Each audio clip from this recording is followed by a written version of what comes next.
Fala, galera, tranquilo, beleza? É o professor Danilo. Eu vou tentar fazer o que eu havia comentado, né, não prometido, que é mostrar alguns sistemas de movimento harmônico, tá? Para poder conseguir fazer, né, pensando na ideia de que feito é melhor que bem feito, eu não consegui preparar todo o conteúdo, tá, com detalhes, então eu vou desenvolvendo as equações aqui. Também recomendo que você assista esse vídeo em velocidade 2, beleza? Então vamos lá. Primeiramente, vamos falar das equações do movimento harmônico simples. Então, vamos lá. Como eu disse, assista em velocidade 2. Então, equações do movimento harmônico simples. Vamos começar falando do sistema massa-mola. O sistema massa-mola, tá? Que é o sistema mais, é o tradicionalzão, né? Então, como que ele funciona? O que tem no sistema massa-mola? Basicamente, você vai ter uma força restauradora, então você vai precisar de um referencial. Eu vou pegar uma reguinha aqui, ó. Nossa, faz tanto tempo que eu não mexo com isso aqui. Eu nem lembro mais como é que gira esse negócio.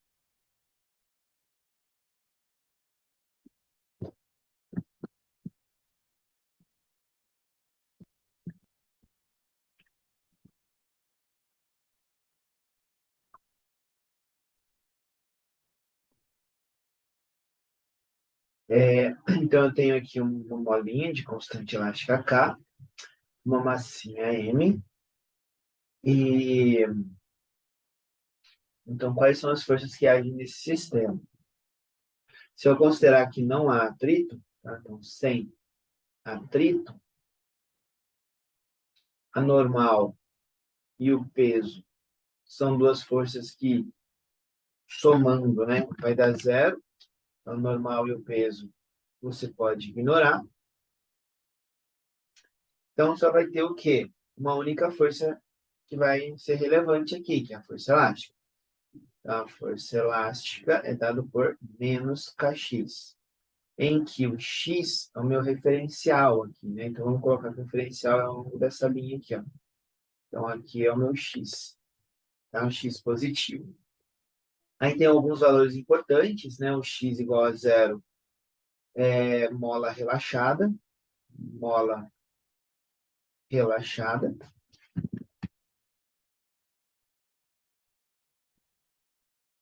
certo? Outro ponto importante em que o x máximo nós vamos chamar de amplitude, beleza? E também vamos aplicar a segunda lei de Newton. Sabemos que a soma das forças, né, seria a força resultante é massa vezes a aceleração. Então, dessas duas equações, eu tenho que massa vezes a aceleração é o quê? Menos kx, certo? A aceleração é menos k sobre m vezes x. Então, qual é o problema do movimento harmônico, na verdade? O problema do movimento harmônico é que nós queremos as equações, tá? Basicamente a gente partiu aqui do ωs, nós queremos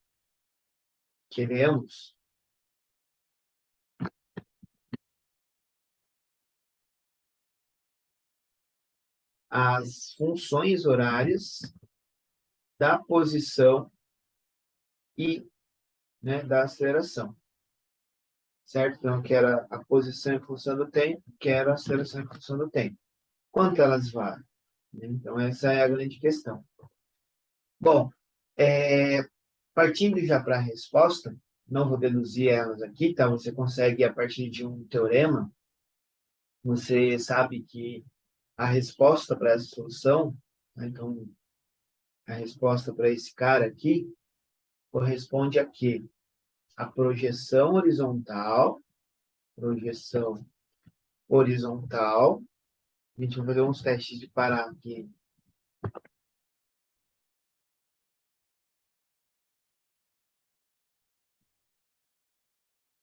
Projeção horizontal do movimento circular uniforme. Estou tentando fazer algumas pausas aqui, tipo, na gravação, só para tentar acelerar um pouquinho o vídeo de vocês, mas lembrando que eu recomendei vocês assistirem na velocidade 2, tá? Bom, então tá. Vou pular essa parte, não vou deduzir, essa parte é bem comumzinha, tá? Você acha fácil na internet. Vou pular direto para a resposta. Então, quais são essas equações? As funções horárias são a aceleração, a posição em função do tempo é essa equação aqui, a velocidade em função do tempo é essa, e a aceleração em função do tempo é essa. Então, essa daqui seria as soluções, né, da nossa equação original. Qual que era a equação original?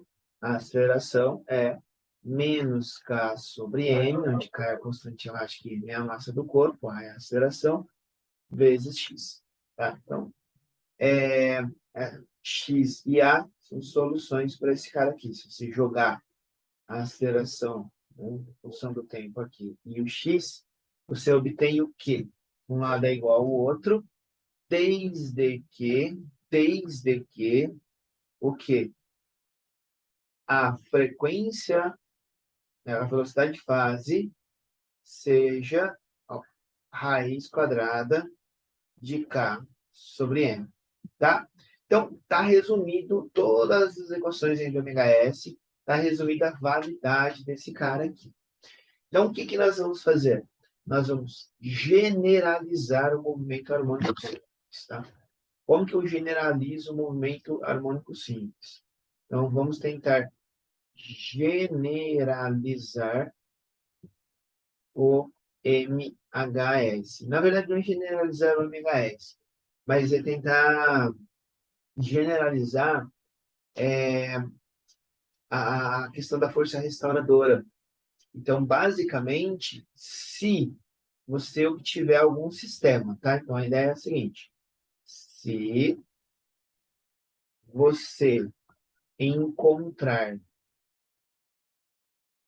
uma relação do tipo a aceleração igual a menos uma constante vezes x, essa constante, por conveniência, eu vou chamar de ômega quadrado, tá? Então, tenho um movimento harmônico simples. E eu consigo achar todas as equações do meu sistema, tá? Ah, mas por que ômega ao quadrado? Fácil, ó. Se o ômega é isso daqui, ômega ao quadrado é isso daqui. Beleza? Então, é isso. Essa é uma relação importantíssima. Bom, vamos dar uma olhadinha aqui na minha listinha de tarefa. A equação do ômega S é isso daqui, ó. Tá? Já acabamos de ver, são essas equaçõezinhas aqui. Equação do ômega S. Como reconhecer o ômega S? Como que você reconhece o ômega S? É exatamente encontrando uma função desse tipo aqui, ó. Tá? A aceleração é menos uma constante vezes x. Achou isso? Então é um ômega S. Tá, vamos ver alguns casos particulares. Então já foi. Um exemplo de um caso particular. Sistema massa-mola na vertical. Ó, interessante. Aqui, ó, deixa eu melhorar aqui no meu textinho. Ah, vou melhorar aqui. Deixa eu corrigir aqui. Qual é a correção? Eu não vou justificar por quê, tá bom? Mas se aparecer aqui uma constante, também é movimento harmônico simples, tá? A gente pode até tentar deduzir, né, mostrar por quê, mas eu não vou fazer nenhuma demonstração. Por que eu vou pular as tais demonstrações? Porque envolve equações diferenciais e meu objetivo aqui é abordar o conteúdo ainda no nível médio. E equações diferenciais é um conteúdo do ensino superior, tá bom? Então, vamos lá.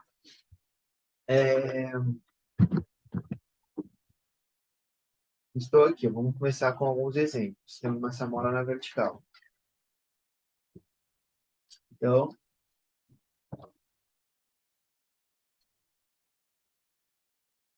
primeiro caso. sistema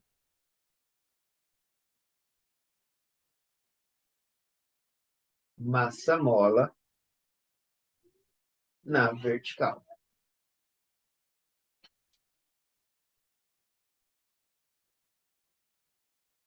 Bom, primeiramente, quais são as forças que agem nesse sistema? Tem o peso para baixo, tem a força elástica para cima.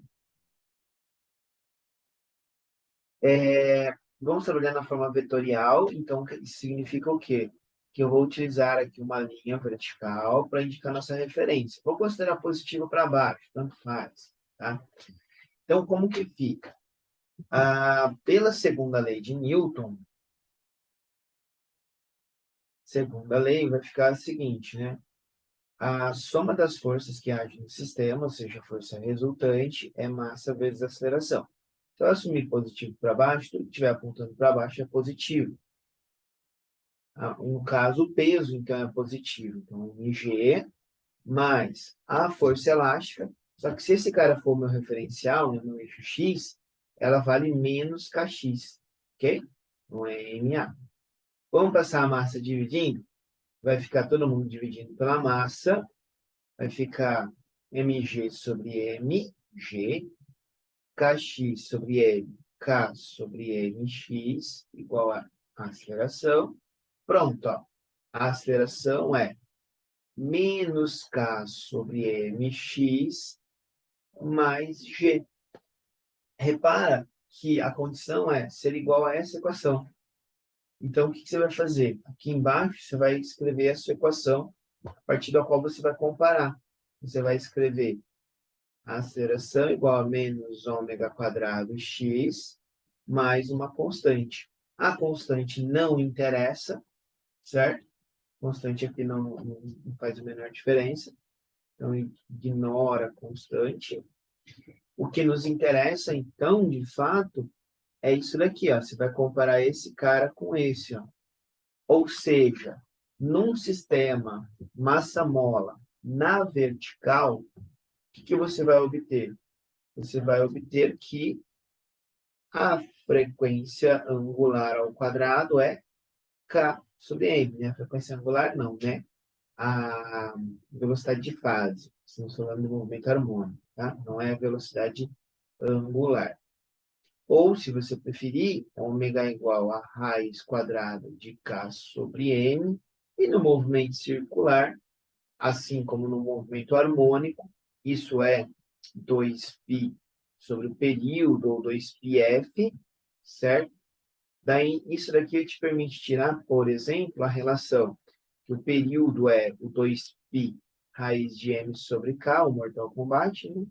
E a frequência é 1 sobre 2π raiz de k sobre m, ou seja, a relação ali do período não muda se o pêndulo estiver na vertical ou se o pêndulo estiver na horizontal. Tá? Então, essa é a grande sacada da equação do movimento harmônico simples. Esse é o núcleo, o cerne dessa equação. Tá? Então, se eu encontrar algo desse tipo aqui, certo?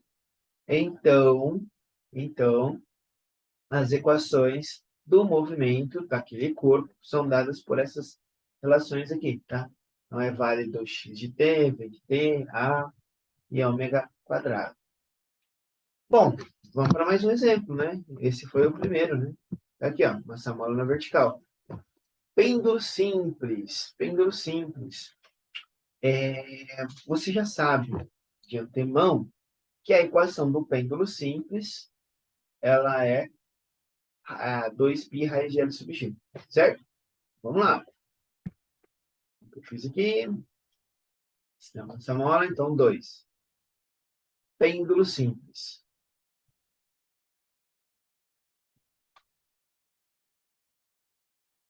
Tá? Então, já sei de antemão, tá, que o período é 2π raiz de L sub g. Então, qual é o problema?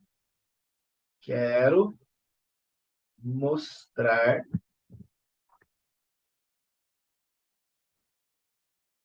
que o período no pêndulo simples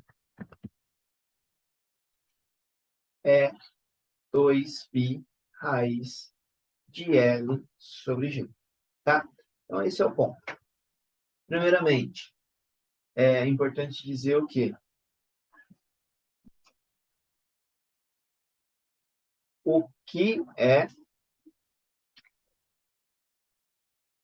pêndulo simples, tá? Então, não é tão óbvio assim. O que é o pêndulo simples? Primeiro, você vai ter ali uma cordinha na vertical, tá? Essa cordinha aqui na vertical, presa a um objeto de massa M. Ah, então, primeira, primeira característica importante é que o fio possui massa desprezível. Legal. Com isso, toda a massa vai estar concentrada aqui embaixo e essa massa M, ela é praticamente pontual, tá? Isso é outra característica. E uma outra característica muito importante do pêndulo simples é que ele vai oscilar entre dois extremos, certo? Esse daqui e esse daqui. Ele vai ser simétrico, embora o meu desenho não esteja muito. E isso aqui vai ser nossa amplitude, beleza? E este ângulo aqui, ó, vou chamar de θ máximo, tá? Que é o valor máximo quando x, então, vai valer a amplitude. O x vai estar aqui, ó. O x máximo e o x mínimo, pensando no ângulo também aqui em cima, né, como máximo e mínimo, ou em módulo somente máximo, ele não pode ter um valor muito elevado, tá? Então, θ máximo é pequeno, certo? Mas aí isso aqui suscita uma outra pergunta. Pequeno quanto? Pequeno quanto? Ou melhor, o que é pequeno? Nós vamos ver que pequeno o suficiente para podermos aproximar seno de θ máximo para θ máximo em radianos. Tá? Então, essa é a aproximação que nós vamos fazer. Deixa eu fazer um teste aqui. Deixa eu abrir a calculadora. Tenho aqui a calculadora científica. Vamos calcular. Cadê? Trigonometria. Seno de. Deixa eu pensar um número aqui. Pi, né? 3,14. Eu quero ver se ele está trabalhando com radianos, tá? Então, seno de π teria que dar zero, se eu estiver trabalhando em radianos. Não tá, eu acho, tá? Então, vamos fazer um teste. Ele está trabalhando em graus. Seno de 30 é meio, está em graus. Vou tentar mudar para ele trabalhar com radianos, tá? Aqui, ó, radianos. Ah, agora sim. Então, vamos pegar um número pequeno. Primeiro, vamos transformar 15 graus. 15 graus. Por que 15 graus, né? Eu vou escolher θ máximo, só para a gente ter uma noção, menor ou igual a 15 graus, tá? Só para poder mostrar para você que 15 graus vale essa aproximação aqui em cima, tá? Então, vamos lá? Quanto que é? Vou botar esse cara aqui, então, para graus. Vamos calcular quanto vale seno de 15 graus. Seno de 15. Ah, tá. 0,2588. Olha só. Seno de 15 graus vale aproximadamente 0,2588. E θ em radianos, né, 15 graus em radianos, vale quanto? Você vai fazer uma regrinha de 3. Então, você vai pegar 15 graus, dividir por π, 3,1416. Acho que tem até o π aqui em algum lugar, né? Não tem, não.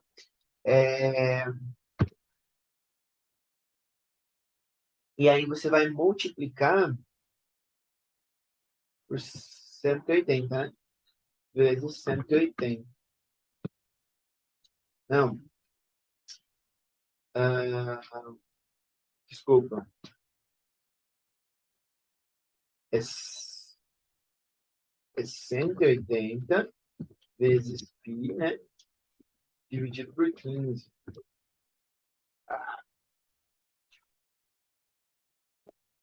Aqui, ó, não sei que conta que eu fiz, não sei onde que eu tirei, resolvi montar a regra de 3. É 15 vezes 3,14 dividido por 180. Beleza. Agora sim, 0,2617, certo? Vamos ver? 0,2617. Tá vendo? Relativamente perto desse cara aqui. Quanto menor for o ângulo em radianos, né? Quanto menor, quanto mais próximo de zero, em radianos, o seu valor vai tender ao valor do seno. Tá? Então, por exemplo, se eu pegar aqui em radianos, tá? Um número muito pequeno, já calculei, né? Menor que 0,26. Por exemplo, em radianos, quanto que é seno de 0,2? Em radianos dá aproximadamente 0,2, certo? Que é menor do que 15 graus em radianos. Tá ali, ó, próximo de 0,2. 0,1 em radianos, o seno é próximo de 0,1. Tá lá, ó, bem pertinho. Quanto menor o ângulo, mais o seno se aproxima do próprio número, tá? Certo? Bom, então já falei da parte dos pequenos ângulos, então como que você demonstra aí a fórmula do período do pêndulo? Vamos lá. Vou pular aqui essa parte, que é da regrinha de 3. Eu vou desenhar o meu pêndulo simples, então tá aqui, ó. Desenhar ele de um lado, desenhar o meu referencial. Uma coisa muito importante, né? Aqui, ó, eu vou ter que decompor a tração e o peso. Então, nesse cara aqui, tem a força peso, tem a força de tração, certo? E aí eu vou decompor a, as forças no meu eixo, a princípio, x na direção radial e y na direção, x na direção tangencial e y na direção radial, certo? A princípio é isso. E aí é essa força que eu quero saber aqui, tá? Essa força aqui que seria a minha resultante. Legal. Porém, se o ângulo for muito pequeno, olha que aproximação também a gente pode fazer. Nós podemos considerar aqui, se esse ângulo aqui é pequeno, tá? Então, praticamente não tem movimento vertical. O movimento aqui é praticamente retilíneo, tá? Essa é uma possibilidade de aproximação, tá? Não é uma aproximação ruim. Isso significa que a componente vertical da tração é praticamente igual ao próprio peso. Eu vou usar essa aproximação, tá? Dá para fazer diferente também, não tem problema. O resultado final vai ser o mesmo. Portanto, eu não vou escolher um eixo X perpendicular ao fio, que esse eixo ainda vai ficar mudando. E nós não estamos habituados a sistemas cujos eixos ficam variando. Então, eu vou chamar de TY a componente vertical e TX a resultante, tá? Então, o que eu tenho aqui? TX é minha resultante, MA. TY é igual ao peso, MG. Além disso, eu posso trabalhar com o θ para relacionar o TX com o T. Olha ali, ó. Seno de θ é igual a tx sobre t, certo? E agora vem uma aproximação muito importante. Lá no círculo trigonométrico,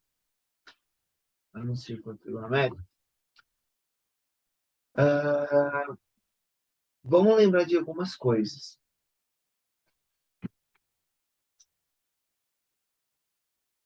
Na verdade, não são muitas, não. O seno de x, ele é o quê? Vou escolher um ângulo, θ. O seno de x é esse comprimentinho aqui, ó. Isso é seno de θ. O raio aqui vale 1, é o símbolo trigonométrico. Legal. Porém, quanto vale este comprimento aqui, ó? Este comprimento aqui. Lembra que é o ângulo vezes o raio, certo? É o ângulo vezes o raio. Porém, se θ é pequeno, então seno de θ é aproximadamente θ.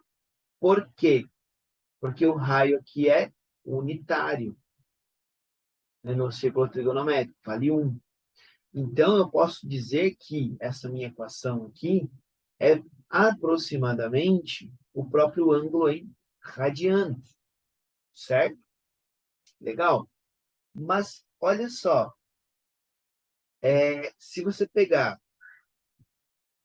imaginar, olha só, apesar desse cara aqui ser uma trajetória muito pequenininha, ela também permite a seguinte relação. Aqui, ó.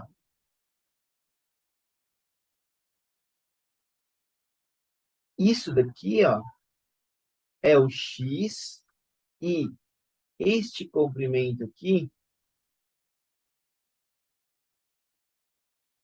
é o comprimento do fio. Então, seno de θ também é o quê? X sobre L, tá?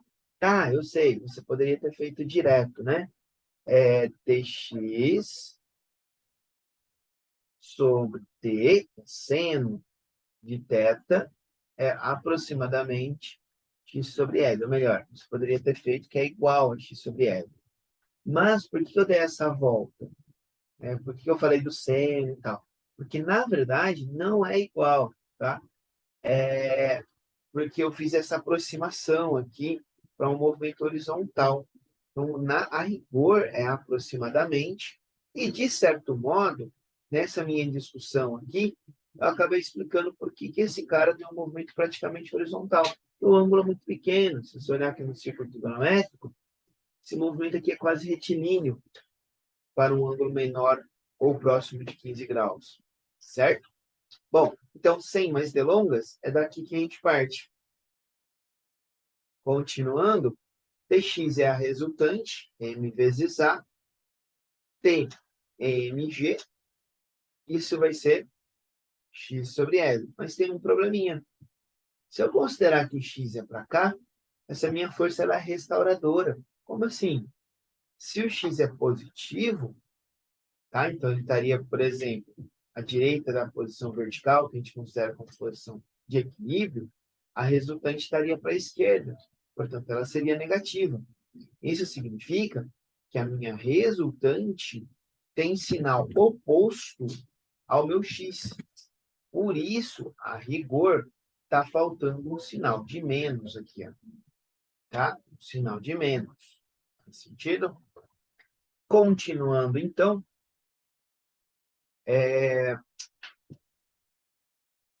você vai cortar as massas e você obtém que a aceleração é menos g sobre L x. Acabou.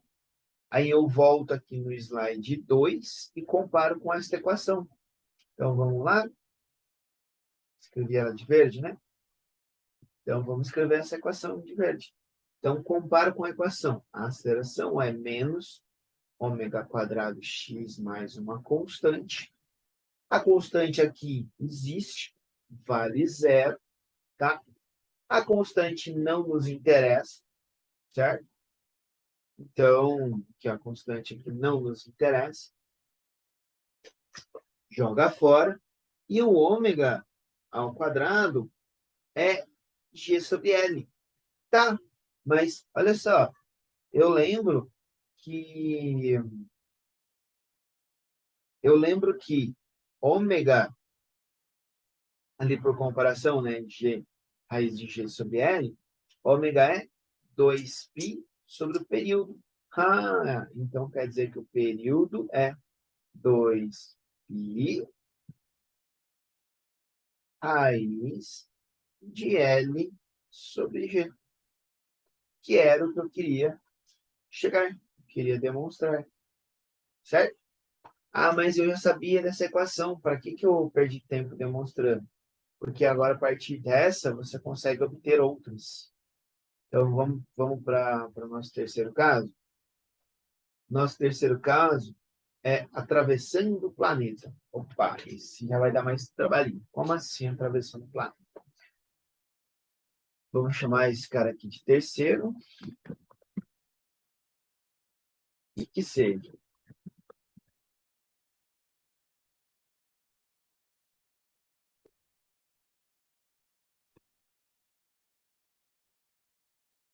Então, o que acontece? Imagina o seguinte, aqui é o nosso planeta, certo? Você...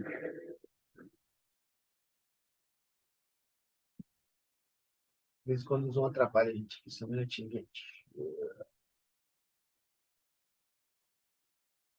Pronto. Você vai fazer uma espécie de túnel aqui nesse planeta, tá? É isso mesmo, você vai fazer um túnel. Vai fazer um buraco aqui, de um lado para o outro. Este buraco, se você soltar um objeto aqui, se for possível desconsiderar a aceleração da gravidade, perdão, a resistência do ar, é claro, esse objeto ele vai ficar em movimento harmônico. Ele vai até o outro lado do planeta e depois ele volta. Ele vai e ele volta, tá? E é possível calcular o período de oscilação. E uma pergunta muito recorrente no INE é: quanto que é o intervalo de tempo para este objeto sair de um lado do planeta e chegar do outro lado do planeta? Este tempo vai ser metade do período do MHS, tá? Então, o que nós queremos? O período do MHS. Então, só para recapitular, imagina que isso aqui é o planeta Terra, aí você faz um buraco atravessando o planeta inteiro, extrai todo o ar daqui de dentro, pronto, você tem um sistema de transporte de custo zero de energia daqui até o outro lado do planeta. Eu quero saber quanto tempo demoraria para isso, para você sair de um lado e chegar do outro. Tá? Então, chamei de atravessando o planeta. Bom, primeiramente, preciso fazer uma revisão de gravitação. Então, passo 1, gravitation, gravitação. Bom, você deve se lembrar que, dado um planeta de massa de massa irmão, perdão, seja um corpo de massa eminho a uma distância d dele, a força gravitacional é dada por G emão eminho sobre d quadrado, se d for maior que o raio, maior ou igual o raio do meu planeta, beleza? Então, gravitação universal de Newton também, né? Beleza. Aí você tem que se lembrar. Tá bom. E agora? Se eu estiver dentro do planeta? Se eu estiver dentro do planeta, vamos aqui fora do planeta, se eu estiver dentro, eu tenho a seguinte situação. A massa que vai influenciar o corpo é a massa que está abaixo dele, né? Pensando no raio como referência. Então, imagina uma esferinha aqui, ó, dentro do planeta. O que vai nos interessar é a massa contida dentro dessa esferinha aqui, quando eu penso num objeto debaixo do planeta. Isso está errado, certo? Então, eu estou pensando no seguinte: existe um corpinho aqui, ó. Este corpinho tem massa mzinho, o planeta tem massa mzão, o raio do planeta aqui é rzão, e a distância desse corpinho até o centro, aqui, ó, eu vou chamar de x. Já dá para perceber por que x, né? Tem tudo a ver com MHS. Beleza, vamos lá. Vamos calcular primeiro quanto é a massa aqui dentro, ó. Essa massa aí dentro, eu vou chamar de hemão-linha. Bom, se D menor que é rão, então a força gravitacional é quanto? Eu acabei de falar, é G vezes a massa que está aqui dentro dessa esferinha de raio X, vezes M dividido por X ao quadrado, tá? Então, são essas duas relações, a de baixo é a que nós vamos de fato utilizar. Bom, então eu preciso descobrir quem é Mninha. Quem é Mninha? Mninha é a massa dessa esfera de raio R. Como que eu calculo massa? Densidade vezes volume. Volume de uma esfera, 4/3 de πr ao cubo. Então, porém, quanto que vale a densidade do planeta? Eu vou assumir densidade uniforme. Nossa, quanta coisa que a gente tem que assumir, né? Uniforme. Então, vai ficar a densidade é massa por volume, a densidade do planeta, então, é a massa total do planeta dividido pelo volume total do planeta. Aí eu vou multiplicar pelo volume da partezinha de baixo, tá? 4/3 de π x ao cubo. Isso vai me dar, ó, 4/3 vai embora, né? Isso vai dar hemão x ao cubo sobre raio ao cubo. Aí eu vou pegar esse cara e jogar aqui. Vou fazer isso no próximo slide. Então vai ficar assim. Portanto, a força gravitacional em um corpo dentro de um planeta, tá? Corpo aqui, ó, a uma distância x do centro dele, é G hemão. Quem que é hemão mesmo? Hemão é isso que eu acabei de calcular, hemãozinha, né? É hemão x ao cubo sobre r ao cubo, hemão x ao cubo sobre r ao cubo, vezes. Tá? Então, substituir o hemãozinha, na verdade, né? Vezes heminho dividido por x quadrado. Vezes heminho sobre x quadrado. Para quem tem um pouquinho de perspicácia, já vai perceber o quê? Que a força gravitacional, ela é G M irmão, eminho, sobre raio ao cubo vezes x. Gente, isso daqui tem a cara de força elástica. Olha só.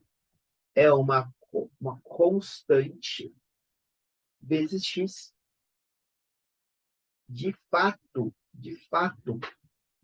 como a força é restauradora, tá? Então, se o x ele crescer para cima, por exemplo, para fora do centro, né, do planeta, isso já é suficiente para você dizer que a força gravitacional vai ser o contrário a x. Então, a rigor, se eu pensar na forma escalar, eu teria que colocar um sinalzinho de menos aqui, né? Aqui a gente pode pensar que está em módulo, ou tudo bem, coloca um sinalzinho de menos para o nosso diferencial de x. Tá? Certo? Força sempre atrativa, então sempre negativa. Nesse caso aqui, né? Podemos, inclusive, ignorar esse sinal de menos aqui, só falando o seguinte, né? Neste caso, nesses dois casos aqui, é em módulo. Mas quando falamos de movimento harmônico simples, não podemos deixar o sinal de fora. Bom, gente, acabou a parte da gravitação. Vamos, então, para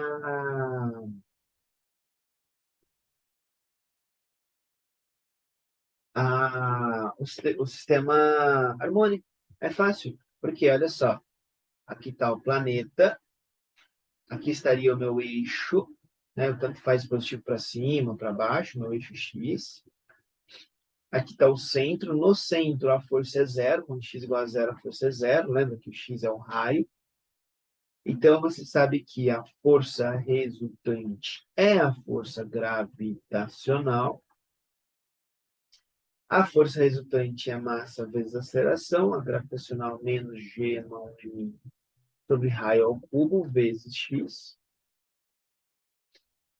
A massa não importa, interessante. Então, quer dizer que, independente do corpo, a aceleração vai ser a mesma. A aceleração deu menos g mão sobre raio ao cubo vezes x. Compara com a equação do movimento harmônico, né? Lembra? A igual a menos ômega ao quadrado x. Por comparação, você percebe que ômega é raiz disso daqui. Legal. Portanto, ômega é raiz quadrada de g mão sobre raio ao cubo. Pronto. Acabou. Tá? Ah, não, professor, mas eu quero tempo.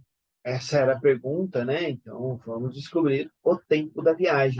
Então, vamos. Vamos fazer essa continha como se fosse um terceiro item. Tá? Esse terceiro item, eu vou fazer ele aqui embaixo. Vou fazer ele de preto. Então, vamos lá. Ó. Terceiro item, qualquer coisa eu continuo no próximo slide. Vamos fazer as contas. Mas antes de mais nada, olha só. Você lembra que força gravitacional na superfície do planeta, força gravitacional na superfície, é G emão sobre raio ao quadrado, certo? Mas isso também é a força-peso, é mg. Cortou, cortou. Então, eu sei que G emão sobre raio ao quadrado é aproximadamente 10. Portanto, G emão sobre raio ao cubo é o mesmo que G emão sobre raio vezes raio quadrado, né? Eu vou pegar esse trecho aqui, ó, e substituir por G, por 10. Ah, que bacana. Então, isso daí vai dar G dividido pelo raio da Terra. E o raio da Terra é aproximadamente 6.400 quilômetros. Então, vamos fazer isso no sistema internacional. 6.400 quilômetros, então coloca mais 3 zerinhos, tá? Para dar no SI. Cortou, cortou.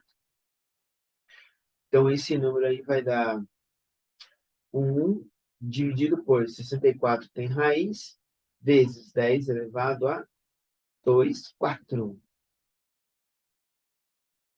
Por que eu fiz isso? Porque eu preciso calcular a raiz, né? Então, esse número dentro aqui da raiz quadrada vale esse cara aqui, ó. Perceba que eu faço muito menos conta pensando desse jeito. Então, vamos para o próximo slide.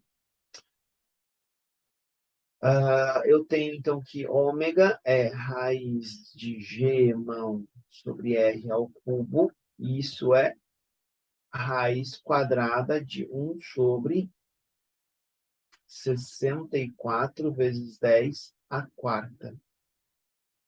64 vezes 10 à quarta.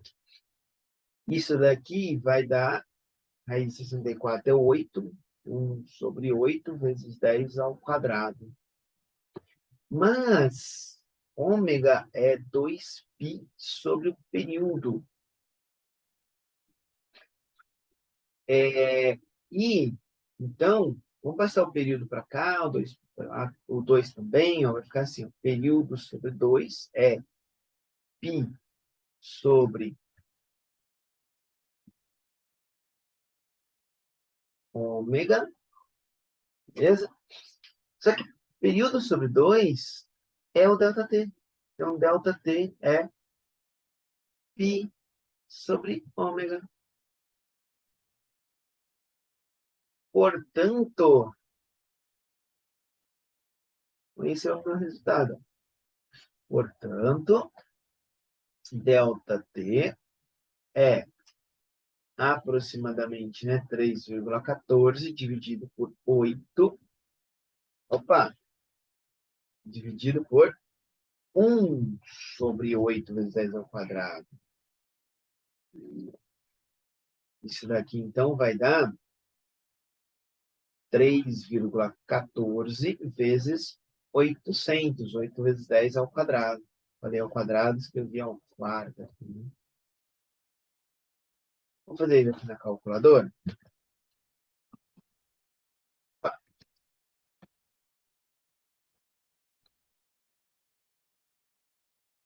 3,14 vezes 800.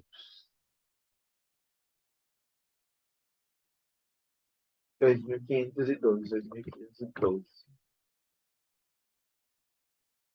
2.512 segundos. Se eu dividir isso aqui por 60, isso dá 41,86 minutos. Se eu quiser passar esse cara para minutos e segundos, eu tiro 41, né? Então é 41 minutos, mais 0,86 segundo. Mais 0,86 minutos. Então eu tiro 41 e multiplico o que sobrou por 60, né? 42. Então, olha que interessante. Você poderia partir do Brasil e ir para o Japão em 42 minutos sem custo energético. Bem interessante, né? Pena que você não consegue fazer um buraco no planeta Terra com profundidade de 12.800 quilômetros, né? A questão da temperatura atrapalha, e mesmo se fosse possível, teria a resistência do ar também. Bom, é isso. Deixa eu ver se tinha mais algum. Está aqui atravessando. Ah, falta um, né? Objeto flutuando na água.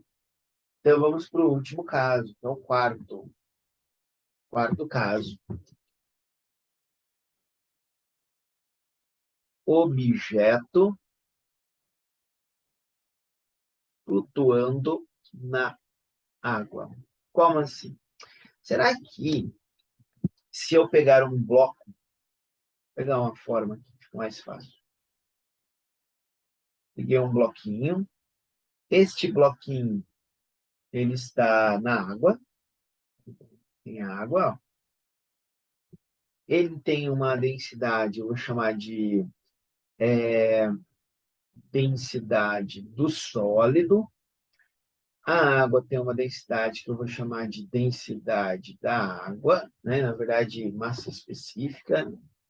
Aqui, na verdade, é densidade, tá? Vamos mudar para D? Chamar de D. Tem diferença, né, entre densidade e massa específica. Densidade é a massa do objeto pelo volume que ele ocupa. Então, por exemplo, esse bloquinho ele pode ser de alumínio. O alumínio tem uma massa específica maior que a da água, mas o bloquinho pode flutuar, porque ele pode ser oco, né? Então, a densidade desse bloco, mesmo se ele for feito de alumínio, a densidade dele é menor que a massa específica dele, né? Então, não vou entrar em detalhes nisso. Será que se eu vier aqui e der um peteleco nele, ele começa a oscilar? A resposta é, claro, sim, né? E será que é um MHS? Sim, senão não estaria aqui. Mas vamos ver por que é um MHS? Então, a primeira coisa que eu vou fazer é tentar descrever as equações ao longo de um referencial. Eu vou adotar positivo para cima, tanto faz. Tá? Então, a primeira coisa, eu vou pensar no equilíbrio. Então, o primeiro passo, equilíbrio. No equilíbrio,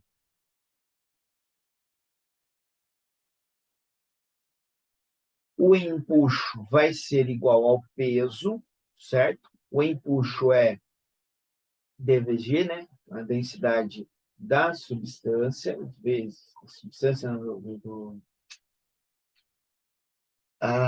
da água, né? Desculpa.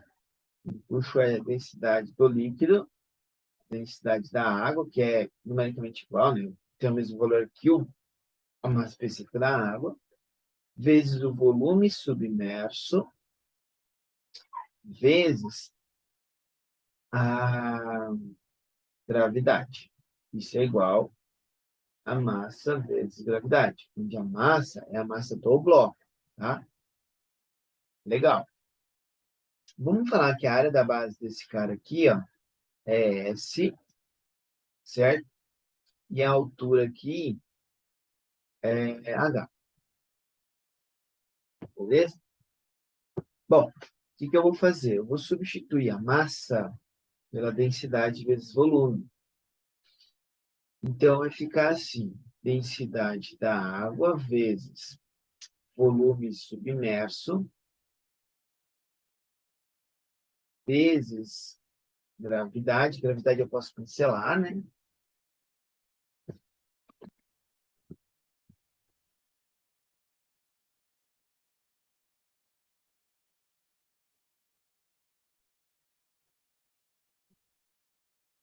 É igual a massa do bloco, que é a densidade do bloco, né, do sólido, vezes o volume dele. O volume dele é a área da base vezes a altura H, certo? Bom, já que eu trabalhei com a área da base do lado direito, vamos trabalhar então com a área da base do lado esquerdo para o volume submerso. Então vamos supor que no equilíbrio, esse cara vale Hzinho. Tá. Então, sendo assim, vai ficar massa específica da água vezes área da base vezes Hzinho é igual à densidade da substância, do sólido, vezes Hzão. Faltou a área, mas a área vai cortar. Beleza, beleza. E aí, o que eu tenho? Eu tenho uma relação, né, entre a massa específica da água, a altura Hzinho que fica submersa, a densidade do sólido e a altura do meu bloquinho. Guarda isso aqui por enquanto.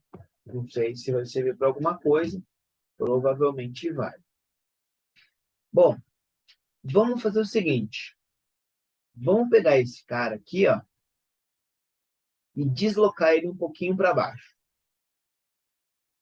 Certo? É o mesmo, isso corresponde a deslocar um pontinho qualquer aqui do corpo, estava numa posição que eu vou dizer que é x igual a zero, dessa mesma quantidade. Tá? Então, isso daqui, eu posso dizer que corresponde ao meu x, que é o mesmo que isso daqui, ó. É o meu x, é o mesmo que isso daqui, ó, que é o meu x. Então, quando eu dei um peteleco, 2, empurrando o sistema x para baixo, o que eu vou ter agora? Agora, meu empuxo vai aumentar. E o empuxo agora vai ser maior que o peso. Então, eu tenho que a força resultante vai ser empuxo menos o peso nessa nova situação. Vamos chamar de Elinha. A força resultante vai ser massa do bloco vezes a aceleração. O empuxo linha vai ser a densidade da água vezes o volume submerso. O volume submerso agora é H mais X, né? Tipo, é a área da base, vezes a parte submersa, que é Hzinho, mais X, certo? Beleza? Você afundou X, esse Hzinho aqui, ó, aumenta de X. Legal. Menos o peso, que não mudou. Seria mg. Vamos substituir m por densidade, no caso do sólido, vezes volume do sólido. A vezes H. Mudou. Beleza? Vamos lá? Vai ficar massa, vai ser densidade do sólido vezes a área vezes a gasão, no lugar da massa, vezes a aceleração é ρ, né, vezes massa específica do líquido, da água, vezes a área, vezes Hzinho mais X, menos mg. Opa, mg não, né? Será? No lugar da massa, eu vou colocar densidade do sólido vezes a área vezes Hzão. Isso vezes G. Agora sim. Posso vir aqui, ó, cortar a área, que aparece em todos os termos de soma. E aí, eu posso tentar isolar a aceleração. Então, vou fazer isso no próximo slide. Vai ficar assim. A aceleração é igual. Vamos copiar o que está aqui em cima. Ó. Massa específica vezes H mais X. Massa específica do sólido vezes H mais X. Menos densidade do sólido vezes G.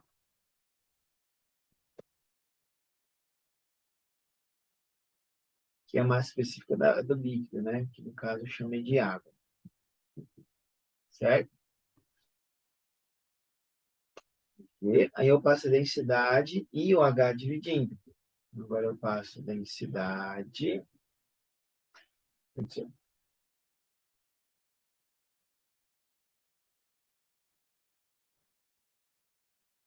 Certo? Densidade do sólido e o H dividindo. Densidade do sólido e o H dividindo. Bom,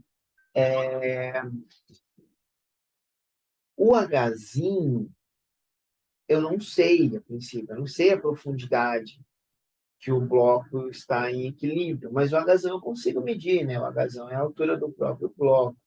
Então, eu vou voltar aqui nessa equação, ó, e vou isolar o Hzinho e substituir o Hzinho igual a ds sobre ρA vezes H, tá? Então, o Hzinho é dSH sobre ρA.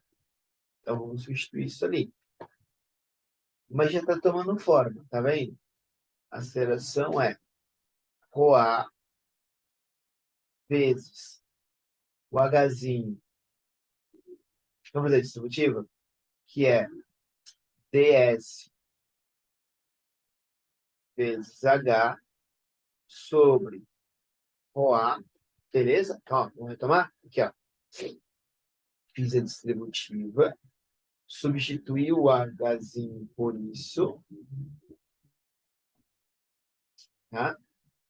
E agora falta a parte de baixo, ds vezes H.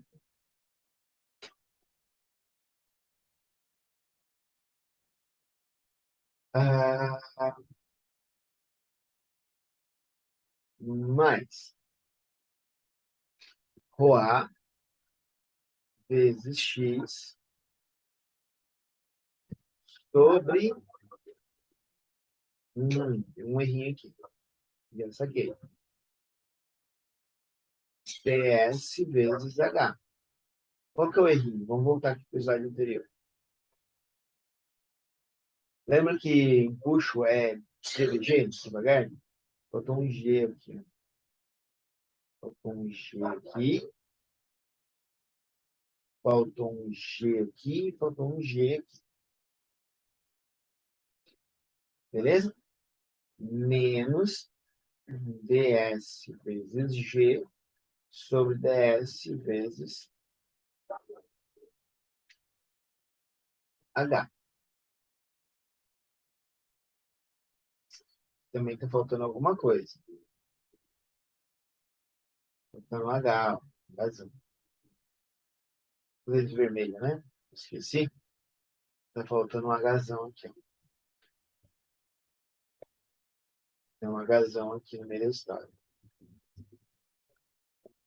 Beleza? Bom, para felicidade geral da nação, esse cara aqui vai embora. Olha que legal. Isso daqui também. Então, eu tenho mais G aqui e menos G aqui. Vai dar zero. Aí, olha que legal. A aceleração vai dar a razão entre as densidades, né? Densidades. E aparece também um Hzinho embaixo, vezes x. Ah, e aparece o g em cima também. Certo? Legal.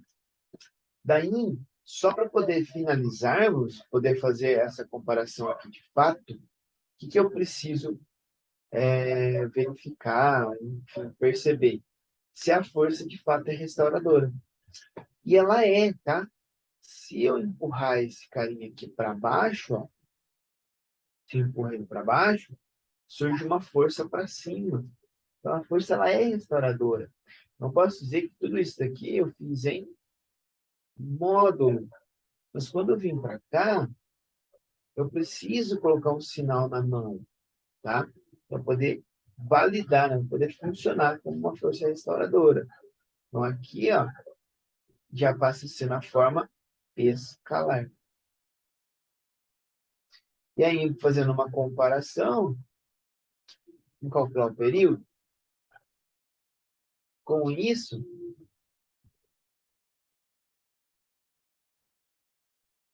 eu tenho que ômega é raiz de ρA vezes G sobre ds vezes H, e isso é 2π sobre o período.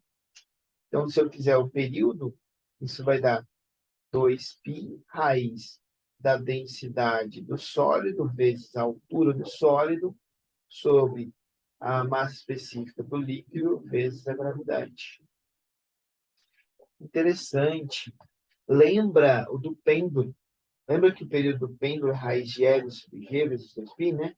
O L aqui foi substituído por H, o G mantém, e aqui eu tenho uma razão entre grandezas com as mesmas unidades, né?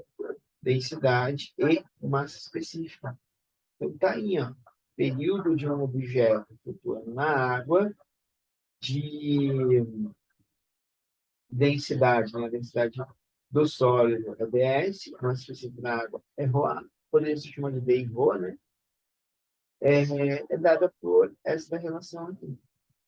Para encerrarmos, vamos pegar esse cara aqui e dar uma aprofundada nele, né? Então, imagina que eu tenho aqui um bloquinho, esse bloquinho ele está oscilando na água, vamos desenhar a água aqui, ó. Vamos imaginar que ele estava em equilíbrio e você afunda ele de uma quantidade correspondente a, digamos, né, ele vai estar aqui, você pega e abaixa ele daqui. Digamos que você abaixa ele de 10 centímetros. Isso significa que a minha amplitude é de 10 centímetros, ou 0,1 metro. Além disso, vamos supor que a densidade do sólido é 0,8, a densidade da água, ou a massa específica da água, ou seja, a massa específica da água é 1 quilograma por decímetro, 1 quilograma por decímetro cúbico, ou 1.000 quilogramas por metro cúbico. Então, a densidade do sólido vai ser 800 quilogramas por metro cúbico, tá? Digamos que foi dada a gravidade, 10 metros por segundo ao quadrado. O que mais? Eu preciso da altura do bloquinho. Então, imagina que esse bloquinho todo aqui, ó, tá? Tenha, digamos, 0,2 metros, 20 centímetros, certo? Então, a primeira coisa que eu consigo deduzir é que o período é 2π raiz da densidade né, do sólido em si, ds sobre o A vezes H sobre G. Vou fazer a conta aqui na frente, 2π raiz de ds 0,8 ρA sobre ρA vezes H, que é 0,2 sobre 10. Então, o período vai dar 2π raiz de 0,8 vezes 0,2, 0,16. Ó, quase deu um número bonitinho, hein? Dividido por 10. Mas a gente pode fazer uma aproximação aqui, ó. Raiz de 10 é aproximadamente π. Então, vou fazer essa aproximação. Então, eu tenho que isso é aproximadamente 2 vezes 0,4 segundo, ou seja, 0,8 segundo. Então, período. Além disso, olha o que eu posso fazer. Além disso,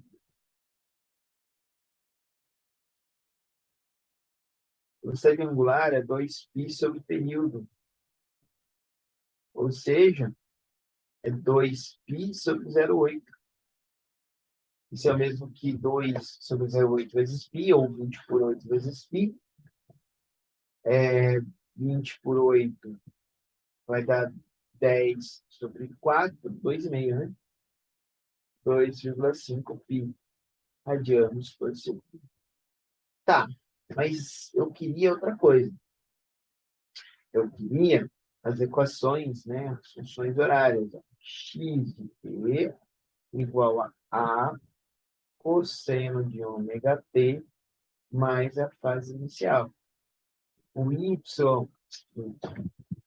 o v de t é menos a ômega ao quadrado seno de ômega t mais zero, e a aceleração em função do tempo menos a, olha só, não tem ômega quadrado não, ômega quadrado cosseno de ômega t mais zero. Daí, quem que eu fizer? É o ponto, né, a partir do qual eu liguei o cronômetro. Tá? Então, por exemplo, se eu empurro ele lá embaixo e solto, tudo depende de como eu considero o meu círculo trigonométrico. Né? Se eu considerar que aqui embaixo é 0 graus e ele partiu lá de baixo, a inicial é 0 radianos, tá? Então, vamos considerar que 0 igual a 0. Se eu fizer isso, eu obtenho que x de t é igual à amplitude, que é 0,1, vezes cosseno de ômega, que é 2,5 π, vezes o tempo. E a velocidade em função do tempo é a, que é 0,1, vezes o ômega, menos 0,25 π seno de 2,5 π. E a aceleração em função do tempo é isso daqui, né? A ômega vezes ômega de novo. Isso daí vai dar 0,25 vezes 2,5, 0,625 vezes π quadrado. Π quadrado é praticamente 10, né? Cosseno de 2,5 π vezes π. Em outras palavras, eu consigo até a equação que descreve o movimento desse bloquinho, né? Eu acho isso incrível. Você só precisa das densidades, da altura do bloquinho e da aceleração da gravidade. Não sei se ficou um vídeo bacana, como eu disse, eu não consegui fazer o roteiro, mas eu fiz esse vídeo assim, uma correria mesmo, porque o ITA está indo, dia 16, e aí eu fiz pensando em quem vai prestar. Então, espero que seja útil. Valeu! Fui, gente!